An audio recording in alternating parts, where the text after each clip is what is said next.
राजकोट किल्ल्यावरती जोपर्यंत प्रशासन छत्रपती शिवाजी महाराजांचा पुतळा बसवत नाही तोपर्यंत आम्ही आणलेला शिवरायांचा अश्वारूढ पुतळा बसवावा अशी मागणी छत्रपती संभाजीनगरवरून आलेल्या शिवभक्तांनी केली।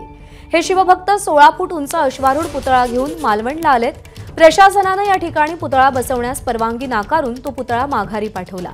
मात्र गनिमी काव्याने आम्ही या ठिकाणी पुतळा बसवू असा निर्धार छत्रपती संभाजीनगरवरून आलेल्या या शिवभक्तांनी व्यक्त केलाय।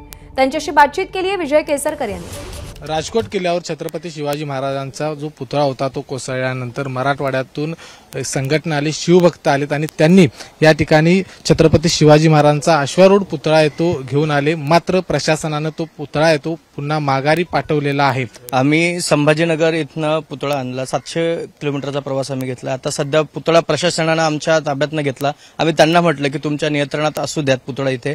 पुतळा त्यांनी आम्हाला हद्दीच्या बाहेर नेऊन थांबण्यास सांगितलं। आम्ही सहकार्य केलं, थोडासा दबावही होता, पण आमची इच्छा आहे की बाबा पुतळा आमचा जो आहे हा इथेपर्यंत यावा आणि लोकांची, गावकऱ्यांची, मालवणवासियांची आणि संपूर्ण शिवप्रेमींची जी इच्छा आहे, जर त्यांना असं वाटत असेल की महाराजांचं जे विद्रुपीकरण झालेलं एक जे चित्रफलित दिसतं त्याऐवजी जर नवीन पुतळा बसवपर्यंत जर तो स्मारक आमचा जर तिथं बसवला अश्वारूढ असलेला, तर मला वाटतं कुठेतरी शिवप्रेमींना ज्या वेदना झाल्या त्याच्यावरती फुंकर मारल्यासारखं ते काम होईल आणि दोषारोप, प्रत्यारोप, राजकारण केल्यापेक्षा, राडे केल्यापेक्षा मला वाटतं कुठेतरी महाराजांचा अपमान जो होतोय तो थांबवून कुठेतरी नागरिक आणि शिवप्रेमी या नैतिक जबाबदारीनं आम्ही तो पुतळा इथं ठेवण्याची मागणी आम्ही प्रशासनाला करतोय। परवानगी नाही असं जरी प्रशासनाने सांगितलं असं तरी सुद्धा आम्ही धर्मवीर छत्रपती संभाजीराजे शौर्य प्रतिष्ठानचे जे काही मावळे आहेत त्यांच्या माध्यमातून आम्ही बीड जिल्ह्यातील धारूर येथे 35 वर्षापासूनचा जो स्मारकाचा प्रश्न होता छत्रपती शिवाजी महाराजांचा, तर गनिमी कावा हा काय आपल्याला वेगळं शिकण्याची गरज नाहीये। मग आम्ही त्याही पद्धतीने प्रशासनाला दाखवून देऊ की आम्ही परत एकदा स्मारक बसवू शकतो। म्हणून नक्कीच आम्ही शासनाला आणि प्रशासनाला विनंती करतोय,